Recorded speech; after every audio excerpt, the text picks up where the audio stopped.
लेकिन उनके साथ साथ जो हमारे सबसे नज़दीक हैं, बाकी जगह तो सब जगह कोई दूत आया होगा, कोई पैगंबर आया होगा, हमारे तो हर जगह भगवान ने स्वयं अवतार लिया है। ऐसे भगवान बाबा रामदेव जी, उनकी जो ससुराल थी वो उसका नाम था उमरकोट, अमरकोट। अमरकोट का नाम बदल करके अभी क्या बना दिया, उमरकोट बना दिया। अमरकोट सोडों के वहाँ भगवान बाबा रामदेव जी की ससुराल थी, बारात लेकर के गए थे और वहाँ जा कर के उन्होंने चमत्कार दिखाया और अपनी विकलांग पत्नी के पैर ठीक कर दिए और वो पैरों के ऊपर चल करके फेरे खाती है। ऐसे चमत्कारिक बाबा रामदेव जी की ससुराल अमरकोट आज क्या हो गया, हमसे कट करके अलग हो गया और उसका नाम बदल करके उमरकोट कर दिया गया। बाबा रामदेव जी तो एकदम समरसता के प्रेरणा स्रोत। जिस समय भारत के अंदर तुगलक वंश था और पूरे देश के अंदर इनके जो मुल्ला मौलवी हमारे भोले भाले हिंदुओं को ठग ठग करके धर्मांतरित कर रहे थे, उनको मुसलमान बना रहे थे, उस समय बाबा रामदेव जी का भारत के अंदर अवतार होता है और वो समझ जाते हैं कि ये बहुत बड़ा षड्यंत्र है, इसलिए उनको रोकने के लिए उन्होंने उस समय प्रयास किए। ये चमत्कार दिखाते थे, किसी चादर पे बैठ करके उठ जाते थे और कुछ चमत्कार ऐसे दिखाते थे। तो बाबा राम जी देव जी ने कहा कि यदि हम भी चमत्कार नहीं दिखाएंगे तो इनका उत्तर नहीं दे सकते, इसलिए बाबा रामदेव जी ने बोलो कपड़े का घोड़ा उड़ाया कि नहीं उड़ाया।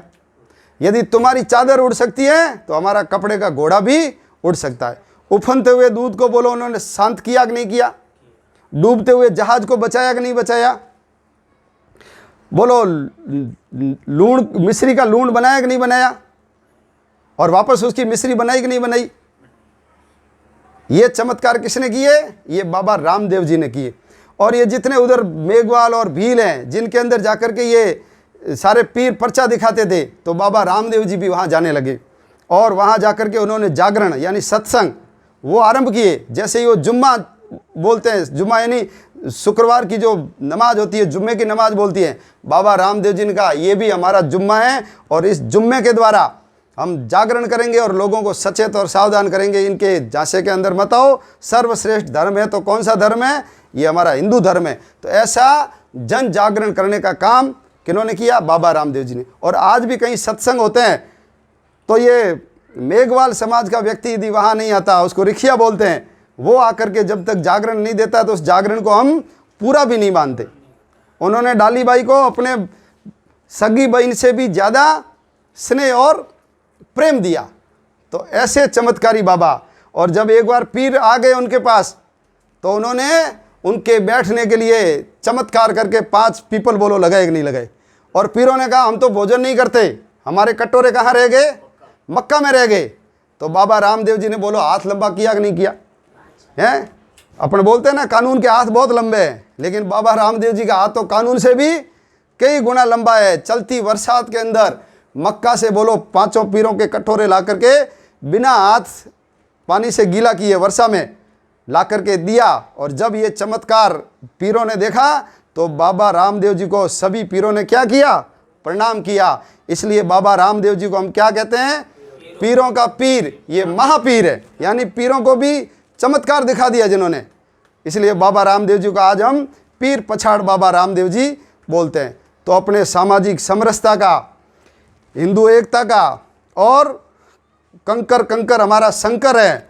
हर नदी हमारे लिए गंगा जल जैसी पवित्र है और हम मरने के बाद भी गंगा की धारा में ही राख बन करके जाते हैं। और कोई गंगा की धारा में कान लगा करके सुनेगा ना तो उसमें भी किसकी जय आएगी, बाबा रामदेव जी की जय आएगी, भारत माता की जय आएगी। ऐसे सामाजिक समरसता के जो प्रेरणा स्रोत थे बाबा रामदेव, उसके कारण ये जो पोखरण और जैसलमेर और ये सीमा से लगता हुआ जो सारा क्षेत्र है, ये फलोदी आदि, इसके अंदर यदि बाबा रामदेव जी नहीं होते तो ये सारे लोग धर्मांतरित होकर के क्या बन जाते, मुसलमान बन जाते। तो धर्म की रक्षा करने के लिए बाबा रामदेव जी का सहयोग अतुल्य सर्वाधिक है, ये हम सब लोग भूल नहीं सकते। लेकिन आज बाबा रामदेव जी की ससुराल हमारे पास नहीं है, वो कहाँ रह गई, वो पाकिस्तान के अंदर रह गई। तो ये जितने स्थान हमारे हाथ से गए, हमको सबको स्मरण रखना चाहिए और हमको भगवान से प्रार्थना करनी चाहिए बाबा रामदेव जी से कि हमको वो ताकत दे कि हम पुनः वो स्थान सब प्राप्त करें। हमारी फूट असंगठन उसके कारण ये स्थान चले गए, लेकिन हम मजबूत बनेंगे तो ये सारे स्थान वापस हमारे पास आएंगे। और हम जैसे बाबा रामदेव जी के लिए यात्रा करके पैदल जाते हैं, ऐसी कभी यात्रा हम कहाँ लेकर जाएंगे? अमरकोट लेकर के जाएंगे। और भगवान